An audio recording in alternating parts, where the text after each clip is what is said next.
A very good morning, students. In today's class, we are going to discuss the question based on center of curvature, chord of curvature, evolute of a curve.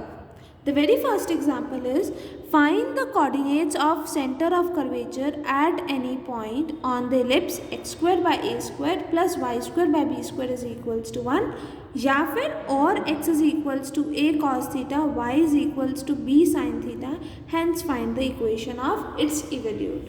Equation of evolutes means हमें एक ऐसी equation निकालनी है which is independent of theta, क्योंकि यहाँ पर हमें इसकी पैरामीट्रिक फॉर्म भी दे रखी है. This is the parametric equation of ellipse. And हमें फाइंड आउट क्या करना है. सबसे पहला स्टेप है we are to find centre of curvature. और सेंटर ऑफ कर्वेचर क्या होता है? अल्फा बीटा, वेयर अल्फा की वैल्यू क्या होती है? x minus y one bracket start 1 plus y one का square bracket close divided by y two. And beta क्या होता है हमारे पास? y plus 1 plus y one का square divided by y two. यहाँ हमें क्या मेंशन है कि x is equals to a cos theta है and y is equals to b sin theta है. ठीक है. जो फॉर्मूला है हमारे पास to find centre of curvature, उसमें dy बाई डी एक्स चाहिए हमें और एक d square y by d x square चाहिए. यही फाइंड आउट करना है हमें. तो ये क्या है? These are the parametric equation of ellipse. तो स्टार्ट करेंगे d x by d theta निकालिए. क्या आ जाएगा? Minus a sine theta.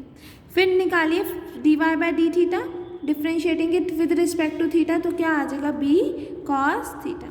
अब हमें फाइंड आउट क्या करना है? D y by d x. तो क्या आ जाएगा? D y by d x is equals to d y by d theta divided by d x by d theta. Is it right student? और d y by d theta की value क्या है? B cos theta. ठीक है. और d x by d theta की minus sin theta. Is it right? Means it is equals to minus of b by a cot theta. Is it right student? Next आप क्या find out करोगे? You will find d square y by dx square. d square y by dx square क्या हो जाएगा? minus b by a as it is. cot theta का derivative, cot theta का derivative क्या होगा basically? Minus cosecant square theta और d theta by dx. यही आएगा.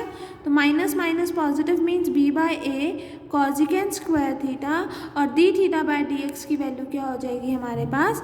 Minus of a sine theta. Is it right student? ठीक है ना. यहाँ पर d x by d theta क्या था? Minus a sine theta. तो d theta by d x क्या हो जाएगा? 1 divided by minus a sine theta. Means हमारे पास क्या आ गया इसका? D square y by d x square क्या हो गया?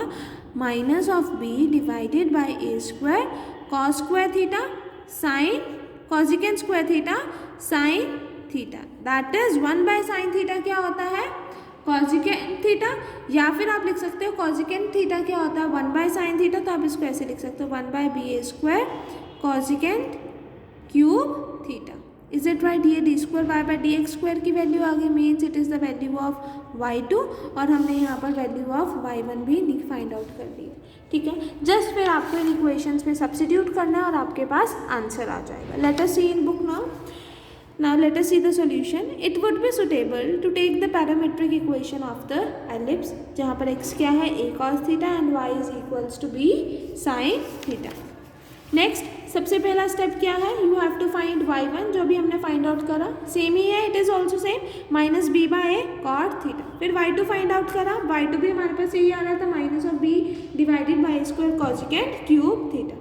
हमने माना let alpha and beta be the centre of curvature. अगर अल्फा और बीटा सेंटर ऑफ कर्वेचर हैं तो अल्फा की वैल्यू क्या होगी? x minus y one bracket start 1 plus y one का square bracket close divided by y two. x क्या है? x is equals to a cos theta. Y one की value minus of b a cot theta. 1 plus y one का square means 1 plus b square divided by a square cot square theta bracket close divided by y two means minus b by a square cosecant cube theta. Is it right student? अब इनको solve करा सारा हमने. That is इनको solve करने के बाद हमारे पास क्या आया? ए कॉजिकेंट थीटा. और इन सारों को सॉल्व करने के बाद दैट इज देखो ना बी बाय ए है ना. बी बाय ए से तो B by A cancel out हो गया. तो यहाँ क्या आ गया? 1 बाय ए. तो ए ऊपर चला गया तो क्या आ जाएगा? A cot theta. Let me solve this. आपके पास ये है ना b by a cot theta 1 plus b square by a square cot square theta divided by b by a square cosecant cube theta. ठीक है, तो b से b cancel, a से एक पावर कैंसिल आउट हो गई। ठीक है, अब इसको साइन और कॉस में चेंज करिए and let us see now. आपके पास यहाँ क्या है, cot theta means cos theta divided by sine theta. यहाँ एलसीएम लोगे तो a square plus b square cot square theta 1 plus b square by a square, पहले कॉट स्क्वायर थीटा को साइन थीटा में कन्वर्ट करोगे, साइन थीटा कॉस थीटा में, तो cos square theta sine square theta. ठीक है, divided by 1 by a cosecant cube theta, cosecant cube theta means 1 by sine cube theta. Is it right student? यहाँ तक समझ आए? Means cos theta divided by sine theta, LCM लोगे तो क्या आएगा, a square sine square theta, यहाँ क्या आ जाएगा, a square sine square theta plus b square cos square theta. ठीक है, और यहाँ क्या आ जाएगा, a sine cube theta, sine cube theta यहाँ से कैंसिल और यहाँ से कैंसिल आउट हो जाएगा। ठीक है, ए के यहाँ से और यहाँ से कैंसिल आउट हो जाएगा, तो हमारे पास क्या आ जाएगा, 1 by a cos theta a square sine square theta plus b square cos square theta. Is it right student? अब हम क्या करेंगे, इस टर्म को इससे भी मल्टीप्लाई करेंगे और इससे भी मल्टीप्लाई करेंगे, मतलब ब्रैकेट ओपन कर रहे हैं तो क्या आ जाएगा, ए स्क्वायर को 1 बाई ए से मल्टीप्लाई करोगे और साथ में क्या आ जाएगा, cos theta sine square theta. Similarly b square को ए से डिवाइड करोगे तो बी स्क्वायर बाई ए, और कॉस थीटा को कॉस स्क्वायर थीटा से मल्टीप्लाई करोगे तो कॉस क्यूब थीटा। मतलब इस टर्म की वैल्यू क्या आ रही है हमारे पास, ये, तो ये वैल्यू आपने यहाँ सब्स्टिट्यूट करी, बाहर माइनस है तो क्योंकि हमारी दोनों टर्म्स पॉजिटिव आई थी तो दोनों टर्म्स नेगेटिव में हो गई। ठीक है ना, क्योंकि मैंने सिर्फ इसकी वैल्यू फाइंड आउट करी है। अगर मैं यहाँ नेगेटिव बाहर लेके चलती तो यहाँ पर नेगेटिव बाहर कॉमन आता ना, मीन्स हमारे पास क्या आ जाता, minus of a cos theta sine square theta minus b square by a cos cube theta, तो वो यहाँ पर अप्लाई हुआ हुआ। उनको जस्ट सॉल्व करा और आपके पास क्या आ जाएगी, you are able to find the value of alpha.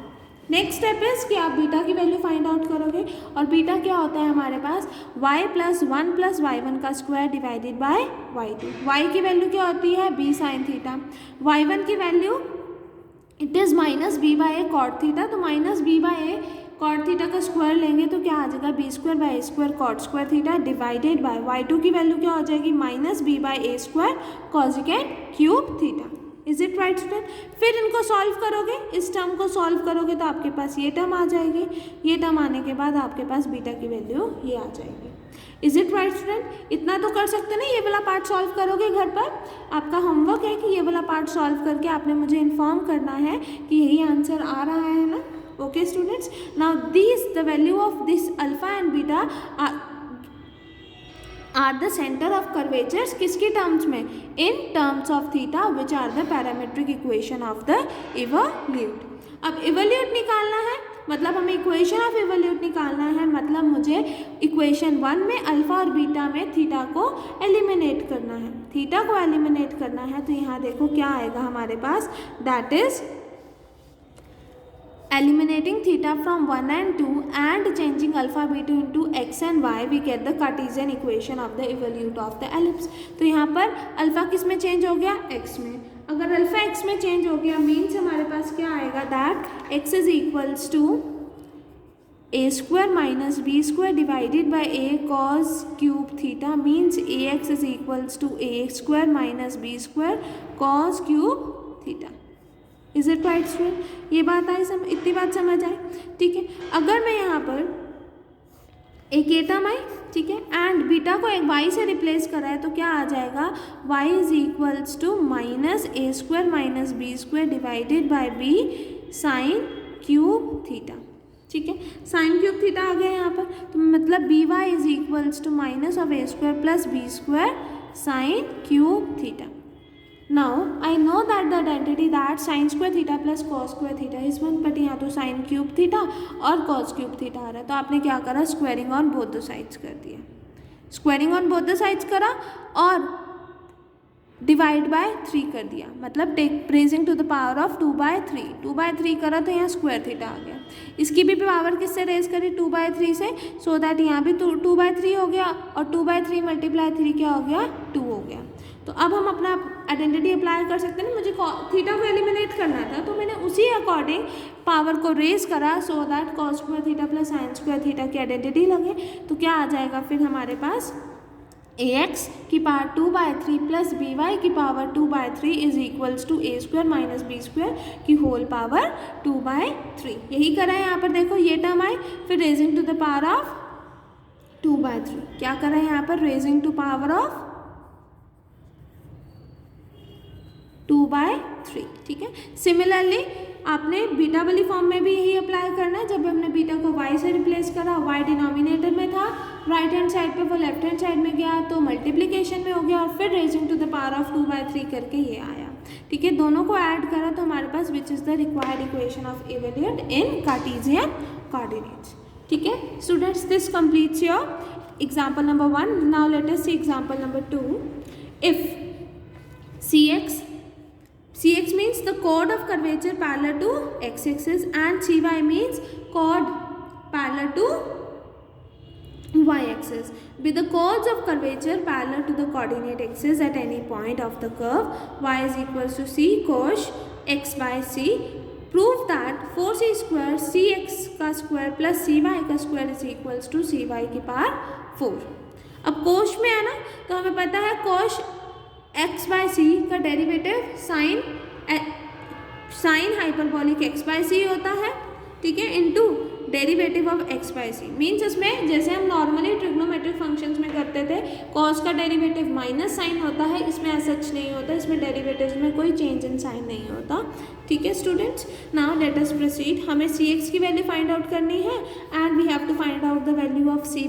तभी हम इसमें पुट करेंगे, कंसीडर करेंगे लेफ्ट हैंड साइड को कंसीडर करने के बाद पुट करेंगे, पुट करने के बाद हम देखेंगे सॉल्व करने के बाद हमारे पास ये आ रहा है, then this completes our result. Is it right? Now what is the value of Cx क्या होता है, 2y1 1 प्लस y1 का स्क्वायर डिवाइडेड बाय y2। मतलब पहले मुझे dy बाई dx भी फाइंड आउट करना है and we have to find d square y by dx का स्क्वायर, ठीक है। तो आपको गिवन कर्व क्या है, y is equals to c cos hyperbolic x by c. तो फर्स्ट डेरिवेटिव लोगे तो c as it is cos hyperbolic x by c का डेरिवेटिव क्या होगा, sine hyperbolic x by c and then derivative of x by C is 1 bye c. तो c से c cancel out हुआ, हमारे पास क्या आ गया, sign hyperbolic x by C. Similarly अब हम डबल डेरिवेटिव लेंगे, मीन्स इसका फिर से इसको डिफ्रेंशिएट करेंगे विद रिस्पेक्ट टू x। इस टर्म को फिर से डिफ्रेंशिएट करेंगे, sign hyperbolic x by c का डेरिवेटिव क्या होगा, कोस हाइपरबोलिक x बाई सी और फिर x बाई सी का डेरिवेटिव मीन्स 1 बाई सी, तो वो y2 आ गया, ठीक है। नाउ अब आप Cx की वैल्यू में ये वैल्यू सब्स्टिट्यूट करोगे, that is 2y1 bracket start 1 plus y1 का square bracket close divided by y2। y1 में क्या आ जाएगा, sine hyperbolic x by C, y1 के स्क्वायर में साइन हाइपरबोलिक का square x by C divided by 1 by C cos hyperbolic x by C. Now we know that cos hyperbolic x by C minus sine hyperbolic का square x by C is 1। तो मतलब 1 plus sine hyperbolic square x by c क्या होगा, cos hyperbolic square x by c. तो यहाँ पर cos hyperbolic x by c आ जाएगा और डिनोमिनेटर में cos hyperbolic x by c है, तो पावर कैंसिल आउट होगी तो न्यूमरेटर में एक ही कॉस हाइपरबोलिक x बाई सी बनेगा। तो हमारे पास ये Cx की वैल्यू आ गई। Is it right? Now we will find the value of Cy that is कोड पैरेलल टू y एक्सिस। तो क्या आ जाएगा, 2 ब्रैकेट स्टार्ट 1 प्लस y1 का square bracket close divided by y2। y1 की वैल्यू सब्स्टिट्यूट करी, y2 की value substitute करी, फिर से 1 प्लस साइन हाइपरबोलिक का स्क्वायर x बाई सी क्या होता है, कोस हाइपरबोलिक का square x by C divided by 1 by C cos hyperbolic x by c आ जाएगा। ये कैंसिल आउट हो गई इसकी पावर, तो क्या आ जाएगा 2c cos hyperbolic x by c. अब आपने क्या कंसिडर करा, आपने लेफ्ट हैंड साइड को कंसिडर करा विच इज़ दिस, इसमें सारी वैल्यू सब्स्टिट्यूट करी और यहाँ दोनों टर्म्स में क्योंकि कोस हाइपरबोलिक का स्क्वायर x बाई सी आ रहा है तो हमने उसको कॉमन लिया, तो ब्रैकेट में क्या आ गया हमारे पास 1 प्लस साइन हाइपरबोलिक का स्क्वायर x बाई सी। ये इसकी वैल्यू क्या होती है, कोस हाइपरबोलिक का स्क्वायर x बाई सी। तो दोनों को मल्टीप्लाई करोगे तो क्या आ जाएगा, cos hyperbolic 4th power x by c. तो ये वैल्यू बेसिकली हो क्या गई हमारे पास, 4th power of 16 is 4th power of 2 C for is fourth power of C and cos hyperbolic x by c की फोर्थ पावर क्या है, cos hyperbolic 4x by c। तो 4 ब्रैकेट बाहर लिया तो ये जो बाकी टर्म बची ये क्या हुई, cy, that is cot parallel to y axis. तो cy का स्क्वायर लेफ्ट हैंड साइड से स्टार्ट करा, राइट हैंड साइड आ गए, यही हमें प्रूफ करना था। This completes our question. Is it right student? ठीक है students. Now question number 3 is your homework. इसमें क्या है, इसमें आपको chord of curvature find out करना है through pole and perpendicular to the radius vector. Just C0 CP की वैल्यूज फाइंड आउट करनी है, फिर आपको लेफ्ट हैंड साइड कंसीडर करनी है, लेफ्ट हैंड साइड कंसीडर करके राइट हैंड साइड आपकी आ जाएगी तो ये हमारा रिजल्ट प्रूफ कर देगा। सिमिलर लाइंस पर ही है ये सेकंड एग्जाम्पल के, बस द डिफरेंसेस उसमें हमारे पास Cx और Cy था, that is chord parallel to x axis and chord parallel to y axis. अब इसमें हमारे पास r और थीटा पोलर फॉर्म में दे रखा है, तो आप कॉर्ड थ्रू पोल कंसिडर करोगे and perpendicular to the radius vector वो CP हो जाएगा। जस्ट उनकी वैल्यूज को फाइंड आउट करके R1 और R2 की C0 और CP में पुट करना है, सब्स्टिट्यूट करना है और फाइंड आउट करना है। Is it right student? Example number 3 is your homework. Now this completes your chapter number 5। Only this much for today class. Next class में हम डिस्कस करेंगे curve tracing. Thank you class.